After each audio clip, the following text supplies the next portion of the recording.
A very good morning to all the students. I welcome you all for this second session on revisiting the fundamentals with respect to basic electronics. So in the last session, we had discussed some of the basic fundamental semiconductor aspects. Very quickly, we'll just go through those things. We discussed about the differences between an active device and a passive device. So resistor, capacitor, inductor, they come under passive devices. Transistors, diodes, and the other power sources, they come under active devices. We had also discussed about some of the semiconductor fundamentals.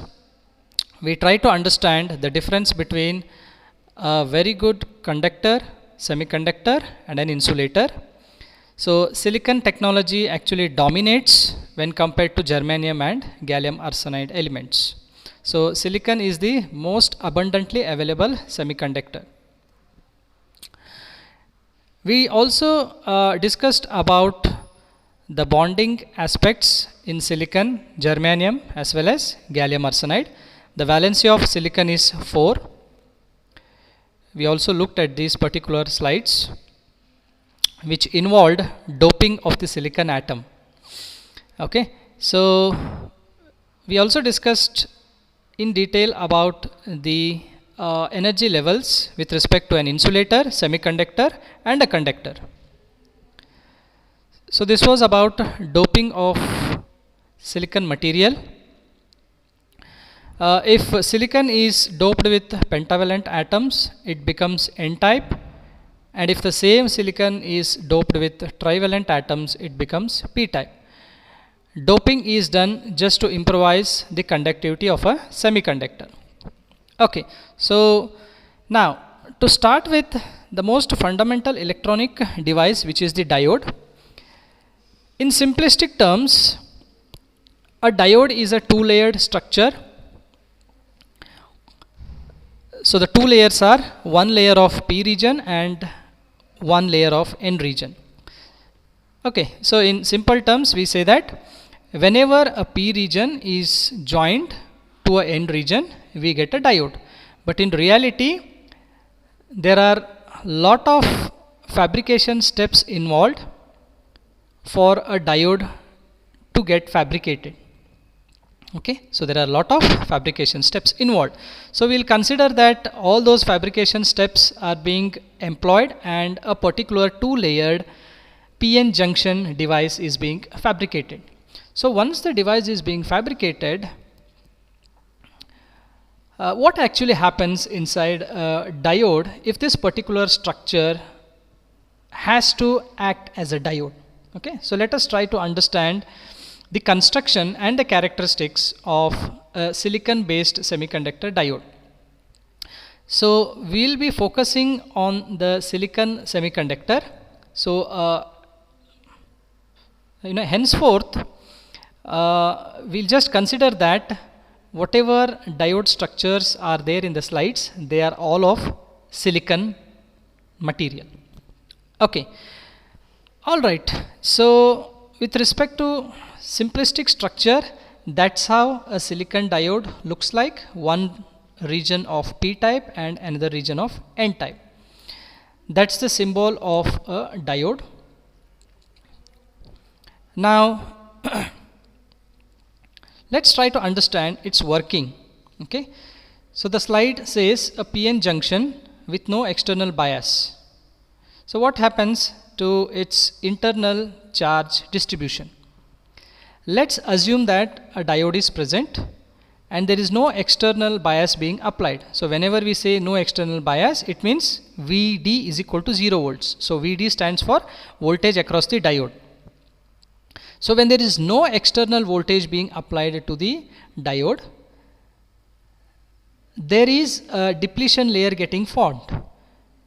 So before trying to understand the concept about the depletion layer, let's try to understand that yes, the gray colored shaded region is of P type and the blue colored shaded region is of N type.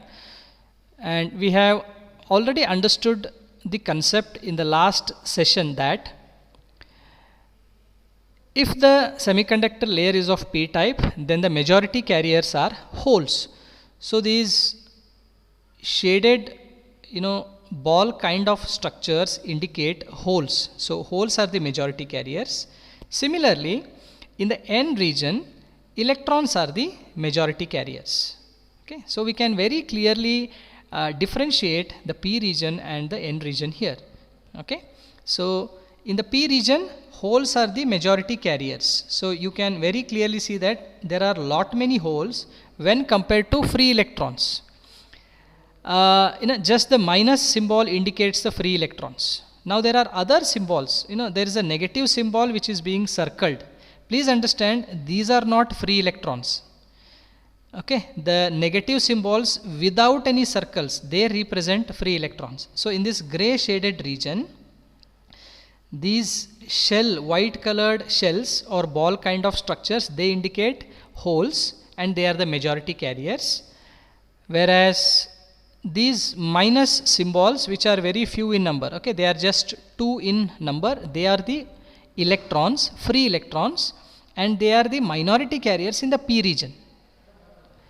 So in the same way, if we concentrate on the blue region, which is of n type, so in n region, electrons are the majority carriers. So it is very clearly visible that the number of free electrons are huge when compared to the number of holes, okay, which are these white grayish colored balls. So they are holes and these are minority carriers, and the minus symbols, they are the free electrons. Now what about these circled symbols, plus and minus circled symbols? Well, they are acceptors and the donors. Okay, so what actually happens whenever there is no bias being applied? Okay, so let's try to understand it from the start. Let's just assume that one layer of p region and one layer of n region are thermodynamically made to combine. So whenever a p region and n region join together, there is obviously a difference in the potential. So there is a non-equilibrium condition, and by nature we know that thermodynamically equilibrium condition has to be satisfied. If that has to happen, then near the junction there will be a potential imbalance, because one region is having one region is completely positive and one region is completely negative. We are talking it with respect to the charges.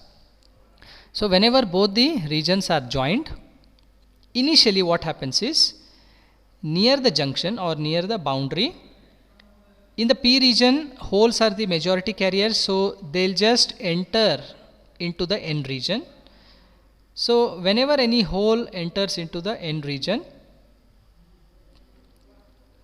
there is a net negative charge being developed at the junction on the p region. Okay, so just look at the pointer. So this region indicates that from here holes have moved and they have entered into the n region.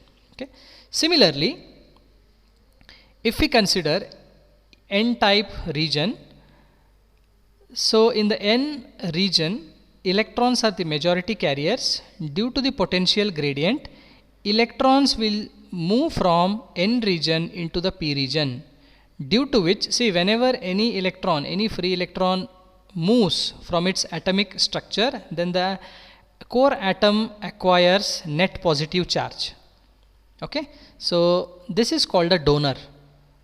Okay, that means donor atoms donate electrons and they themselves acquire net positive charge.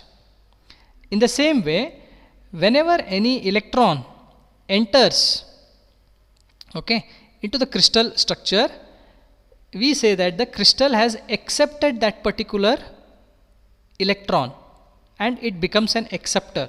An acceptor acquires net negative charge. So let me just clarify. These circled symbols in the p region, they are all acceptor atoms. They acquire net negative charge. In the n region, the circled symbols, the circled positive symbols, they are all donors and they have acquired a net positive charge. And you can see that the magnitude of donors as well as acceptors, the strength is same, okay, due to the thermodynamic conditions. And when this happens, this region further ensures that there is no flow of any further electrons or holes from one region to the other region. That means this particular region acts like a wall. It acts like a potential wall which prohibits, which stops the further movement of charge carriers from one region to the other region. Now I am talking that this scenario happens without any application of external bias. So this actually happens in thermodynamic conditions. Okay, so under thermodynamic conditions, a potential wall, which is also called by the name depletion region, gets established. Now what do you mean by depletion? This region is depleted of any free carriers. Now students may ask, sir, but still we are observing these plus symbols and these minus symbols. Are they not free carriers? No, they are not free carriers because they are present within the crystal. Okay, the crystal itself has acquired net positive and net negative charge. And they are immobile charges. They cannot move. Okay. So due to this, at the junction, there is a depletion region getting formed. And the strength of this depletion region is being equated in terms of a potential difference. So that potential difference varies from material to material. For silicon atom, the strength is roughly 0.6 to 0.7 volts. If the diode is of germanium, then the potential difference or the strength of the wall is roughly 0.3 to 0.4 volts. Okay, so here we will be sticking to the silicon semiconductor material. So if the diode is of silicon material, then under thermodynamic equilibrium conditions, the strength of the depletion region is roughly around 0.6 to 0.7 volts. Okay, in the literature, in the textbook, we will be seeing the value as 0.7 volts. Okay. Now what is the significance of this 0.7 volts? The significance of this 0.7 volts will be understood once we apply external bias to it. Okay. Alright. So we'll move to the next slide. Right. Reverse bias condition. So what is happening here? We are applying a bias, a reverse bias to the diode. Now before trying to understand reverse bias and the forward bias, let us first clarify the term bias. Okay. If we say non-bias, it means we are not applying any external voltage to the diode. Whenever we say bias, we are applying some external voltage to the diode. We say that the diode is forward biased whenever P region is connected to the positive terminal of the battery and N region is connected to the negative terminal of the battery.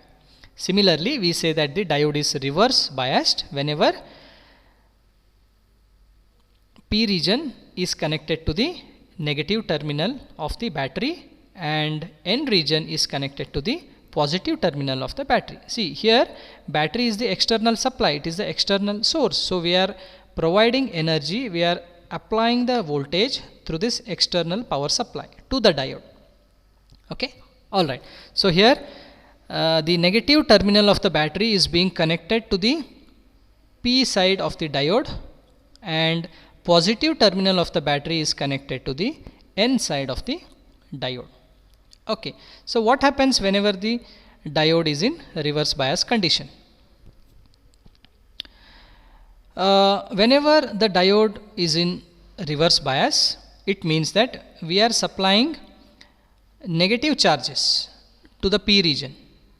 In the p region, we know that the majority carriers are the holes. So eventually what happens, there will be an attractive force between the negative charges that are being supplied through the negative terminal of the battery and the positive holes, positively charged holes which are present in the p region. So obviously there will be a attractive force, okay, due to which near the junction more and more holes which are the majority carriers will start getting attracted towards the negative terminal of the battery due to the attractive force.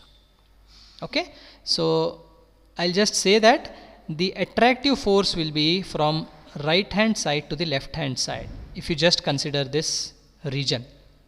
Okay, so all these positive charges get attracted to the negative terminal of the battery due to the attractive force, because we know that fundamentally positive and negative charges get attracted. So meanwhile what happens, whenever the positive charges start moving towards the left hand side, more and more acceptors get generated. Okay, similarly the same thing happens in the case of n region also. In the n region, electrons are the majority carriers, and through the battery we are supplying positive charges. So obviously there will be attractive force between the negative electrons and the positive charges here.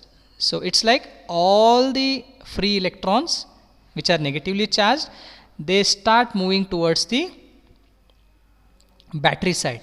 So what happens eventually? Eventually when any electron is being taken out of an atom, the net atom becomes positive, which means these atoms donate the electrons and in turn they become donors. Okay, so on a whole we can say that more and more number of acceptors in the p region, more and more number of donors in the n region appear whenever any reverse bias is being applied to a diode. Then what happens? If more number of acceptors and more number of donors get generated, then it is quite obvious, it is understood that the width of the depletion region increases. Okay, so let me quickly go back to the previous slide. You can just observe that there are two columns of acceptors and two columns of donor atoms, okay, present here just for your understanding. So you can see that the width of the depletion is just these four columns of acceptors and donors combined. Now when I compare the same thing with that of reverse bias condition, I can see that now I have three columns of acceptors and three columns of donors, which means the width or the thickness of the depletion layer has got increased. Okay, so the conclusion statement is that reverse bias increases the width of the depletion region. Now what happens if the width of the depletion region increases? If the width of the depletion region increases, then the majority carriers in the p region and in the n region, they just cannot cross the junction. Okay, that means holes can never cross this strong depletion region, this strong potential wall, and enter into the n side. It is just not possible. In the same way, electrons can just not cross this potential region and enter into the p region. It's not possible. So whenever we say it's not possible, that means there is absolutely no current flow in the reverse bias condition. Absolutely no current flow in the idealistic case. I repeat, in the idealistic case. However, practically what happens? It is observed that a very, very, very small current flows even when the diode is reverse biased also. Now, where does this current come from? Well, this current comes from the minority carriers. Okay, if you just go through the fundamentals of semiconductor device physics, it is understood that only the majority carriers in a semiconductor are not influenced by the potential wall. Okay, however, the minority carriers can cross the potential. Okay, they can just steep through from one region to the other region. Okay, in the p region, electrons are the minority carriers. In the n region, holes are the minority carriers. So you can just see only one hole present here. It's a minority carrier in n region. Similarly here, there are hardly one or two electrons present in the p region. They are also minority carriers here. These can cross the potential wall. They are not affected by the depletion region. Okay, so when that happens, we say that there is an extremely small amount of current being flowing in the reverse bias case, which we normally ignore. Okay, because on a general note, the majority diode current magnitude is usually in milliamperes, 10 raised to minus 3, whereas the magnitude of minority current is usually in micro or even nanoamperes. Okay, the current diodes which are available in the industry, their minority carrier flow in reverse bias conditions is extremely small. It is usually in nanoamperes. Okay, so it is for this reason we usually say that current flowing through a reverse biased diode is 0. Okay, fine. Let us move towards the forward bias condition, which is the most important one for us. Okay, as far as the diode's conductivity is being concerned. Well, what is happening? So first of all, when do we say that the diode is forward biased? A diode is forward biased whenever the p region is connected to the positive terminal of the battery and n region is connected to the negative terminal of the battery. By the way, a diode is a two-terminal device. We usually say that anode is the positive side and cathode is the negative side. So if you just look at the symbol, this left hand side indicates the anode and the right hand side, the bar, indicates the cathode side. Okay, fine. Okay, so in this case the diode is forward biased. What happens to the physics inside it? Well, positive charges are being supplied from the battery by the battery, and in the p region we have holes, and holes are positively charged. Okay, so it's like in the p region also we have holes, and through the battery also we are supplying holes. That means there will be a repulsive force being generated, okay, between the charges of the battery and the holes which are present in the p region. Okay, so that means due to this repulsive force, the holes which are present in the p region, they start moving towards the junction. I repeat, they start moving towards the junction because these positive charges are creating a repulsive force, okay, due to which all these holes, positively charged holes, they repel and they start moving in the other direction. In the due course, what happens? If the strength of this battery is large enough, is strong enough, then the holes can just cross the boundary and enter into the n side. Similarly, in the other case, okay, in the n region, electrons are the majority carriers, and through the battery also we are supplying negative charges. So again there will be a repulsive force. So due to this repulsive force, all these electrons will start moving from right to left, and in the due course, if the strength is high enough of the battery, these electrons will enter into the p region. So what does that mean? If the strength of the battery is more than the potential wall or the depletion region, the strength of the depletion region, then the majority carriers can just cross into the other region. So when that happens, we say that charges are flowing from one region to the other region, thereby contributing to the current conduction.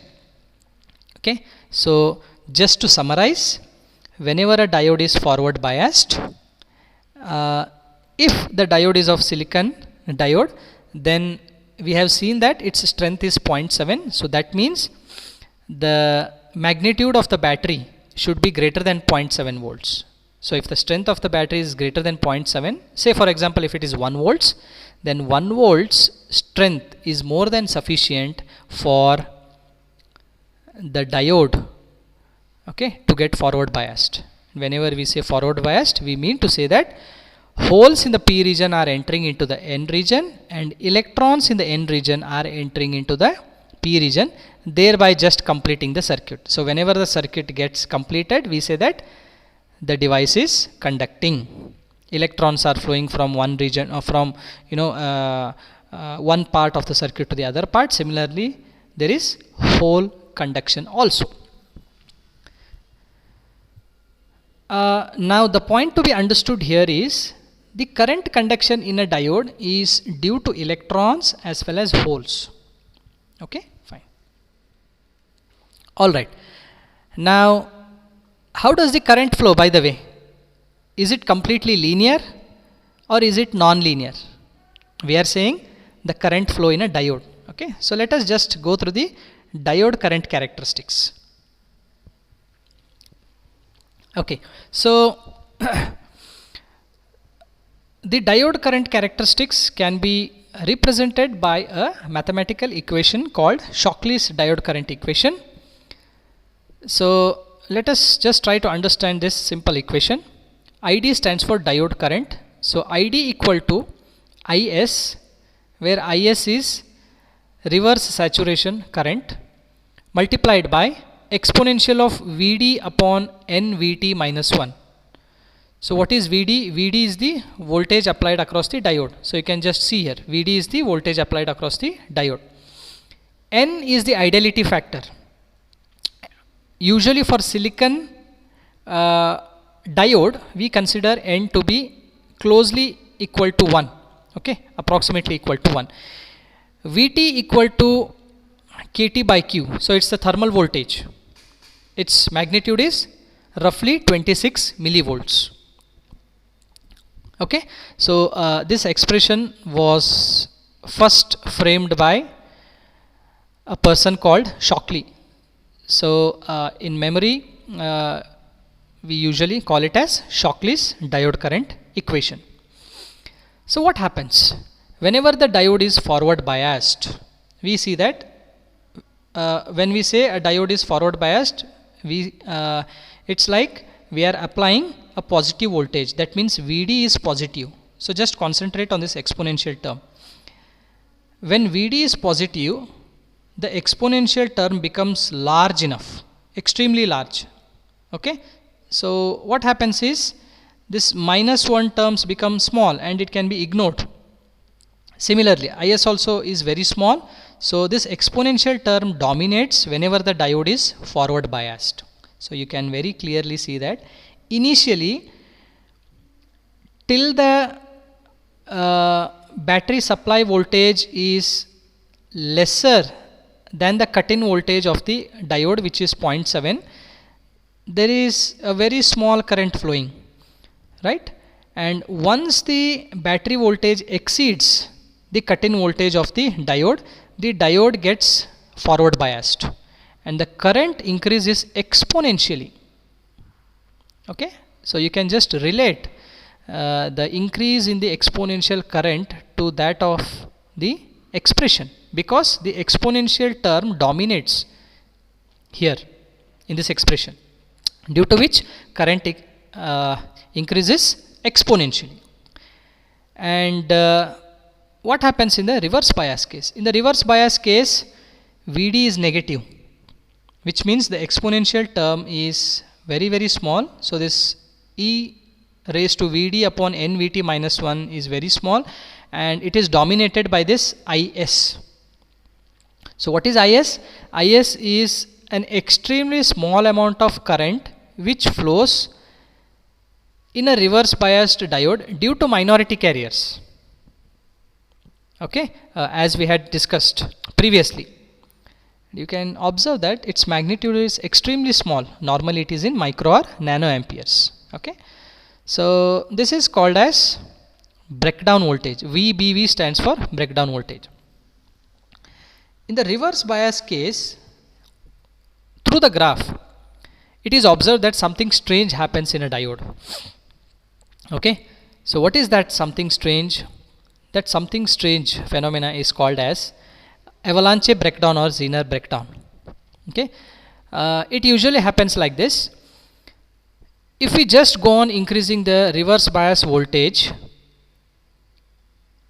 the width of the depletion layer just goes on increasing, whereas the minority carriers, okay, they can just cross the depletion region. Meanwhile, when they will be flowing, due to the high applied reverse bias, they just gain sufficient amount of kinetic energy.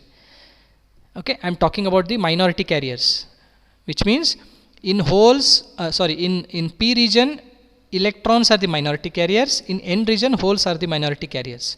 Although they are very few in number, due to the applied reverse bias, they gain a lot of energy so that their kinetic energy increases, due to which they just start colliding with the crystals. So in the due course, what happens? More and more number of free carriers get developed or generated. So this is called avalanche. Okay, by the way, there is a small difference between Zener breakdown and avalanche breakdown. We will not be going into the details of it, but yes, depending upon the diode, the temperature, as well as the magnitude of the applied reverse bias, the breakdown may happen either due to Zener phenomena or due to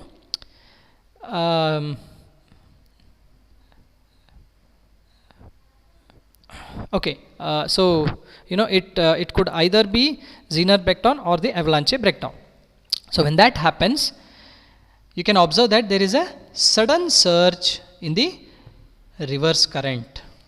This is really bad for the device. Okay, because if we do not properly control the reverse current, then there is a chance that the diode may get damaged. Okay, so in normal circumstances, you can just observe in the specification sheets that the manufacturer will be providing you the Zener breakdown voltage limitations. Okay, the maximum reverse voltage that a diode can withstand. Right, so user should always take care that the reverse bias voltage should not cross the maximum breakdown voltage. If that happens, then the diode will get damaged. Okay, fine. Now there is a special case that this particular application is being used in some special diodes. They are called Zener diodes. Okay, so Zener diodes are normally employed in voltage regulators. Okay, so maybe we will be discussing those things at some later point of time. Alright, so that was all about the diode current characteristics in the forward region and also in the reverse bias region, and the Shockley's diode current equation. Now quickly we will discuss about diode equivalent models. Okay, see, for simulation purposes, we cannot consider this ideal diode characteristics.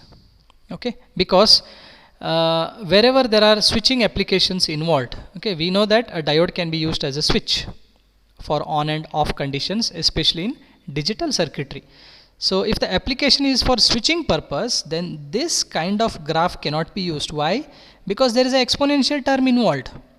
Okay, so this has to be approximated. So that approximation can be done by different ways. One is called as piecewise linear model. So what has been done? This exponential, okay, the real exponential characteristic has been approximated. Okay, so that a diode's graph can be represented by just two lines. Okay, so this is when the diode is off, and this is when the diode is on. Okay, it is increasing linearly. This piecewise linear model is used in many of the applications, but it can still be simplified. So the next one is simplified model, wherein the linearity is being reduced. So you can observe that there is just a vertical line and a horizontal line. So this is off condition and this is on condition. Sudden switching.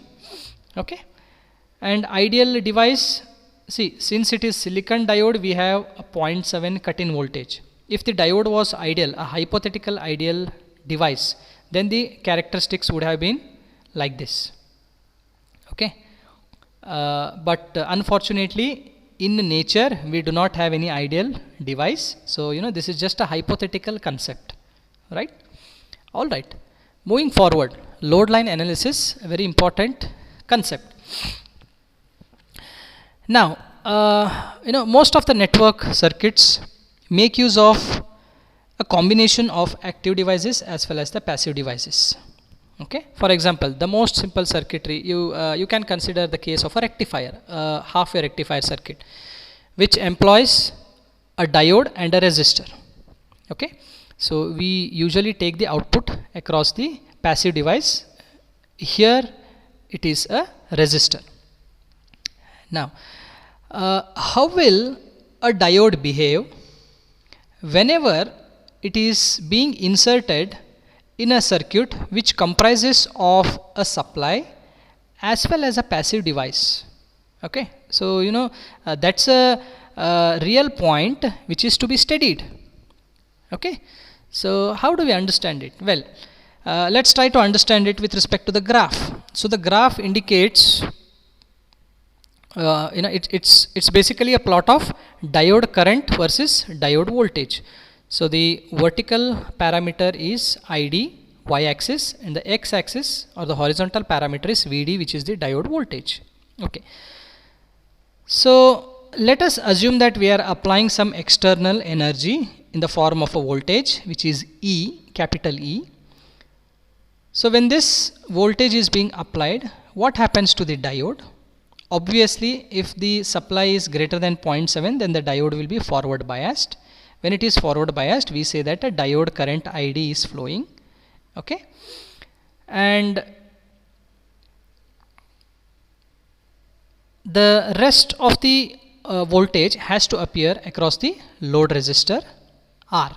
Okay, for example, if E equal to 1 volt, then the cut-in voltage across the diode will be 0.7, and rest 0.3 volts has to appear across the load resistor R. Okay, so this can be very easily understood by applying Kirchhoff's voltage law, which I hope you will be studying in your network analysis. Alright, so that's a different thing. Now coming to the load line analysis, whenever the diode is forward biased, it behaves like this. Initially the current will be very small.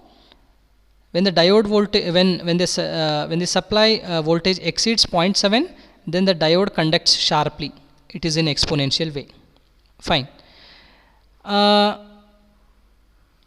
The voltage that appears across the load resistor R, it depends. I mean, the current that actually flows through the load resistor R depends on the voltage that is appearing across the resistor, and also depends on the value of the resistance. Okay, so which is being termed by this load line. Okay, all right, so what does the graph signify or indicate?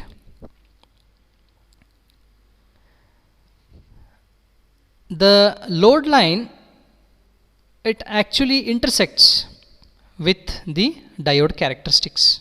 Okay, so in simple words, load line indicates the point of intersection of the diode characteristics with that of the load line on the ID/VD graph. Okay, so how do we get this point of intersection? This point of intersection is called Q point, which is also termed as quiescent point.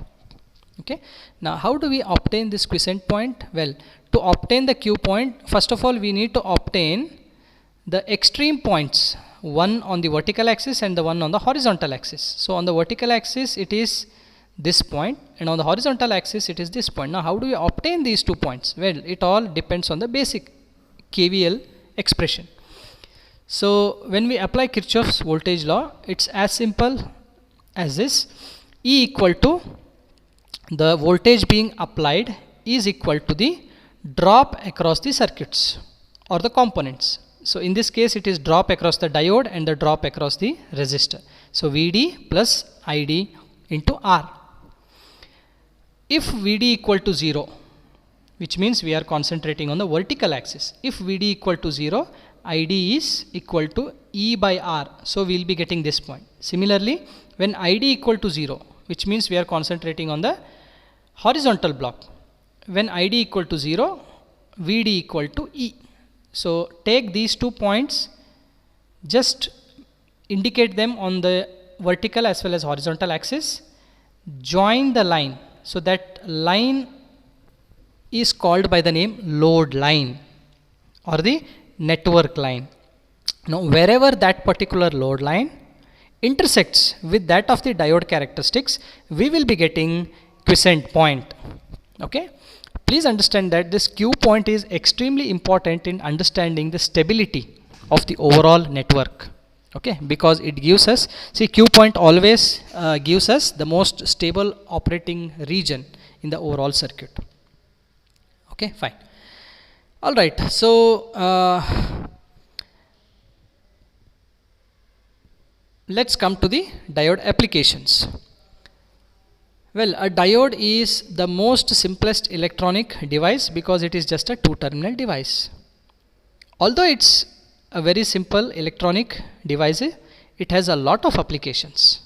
Okay, and some of these important applications of the diodes are rectifiers. So what do you mean by a rectifier? Okay, see, I think we just left a point here. Okay, so let me quickly go back to the symbol of the diode. Yes, okay, so we'll consider the symbol. Let us assume that this diode is forward biased. So whenever the diode is forward biased, a current flows through it. Now whenever the diode is reverse biased, what happens? No current flows. Okay, fine. So with that concept, the diode can be used as a rectifier. Okay, well, a rectifier is a diode based circuit which allows the current to flow through it in one direction and blocks the current in the other direction, which means whenever the diode is forward biased, the current flows. When it is reverse biased, the current is blocked. Okay, that is the fundamental concept behind a rectifier. So it is called rectification.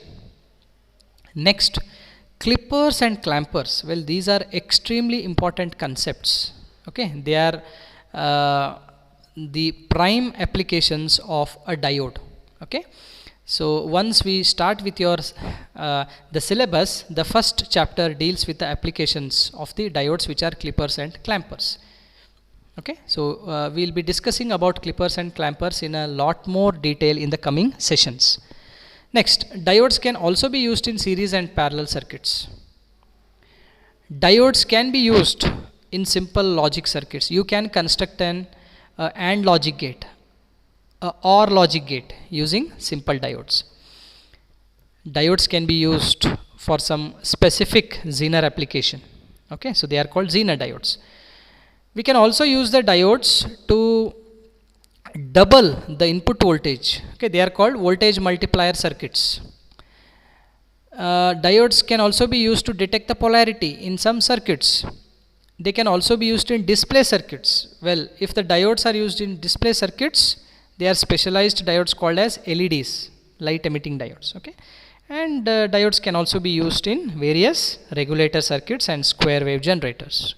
Okay, so overall the point is, diodes, although very simple, find numerous applications, so they just cannot be neglected in electronics, and they just form a stepping stone in understanding the working and the construction of the higher level electronic devices.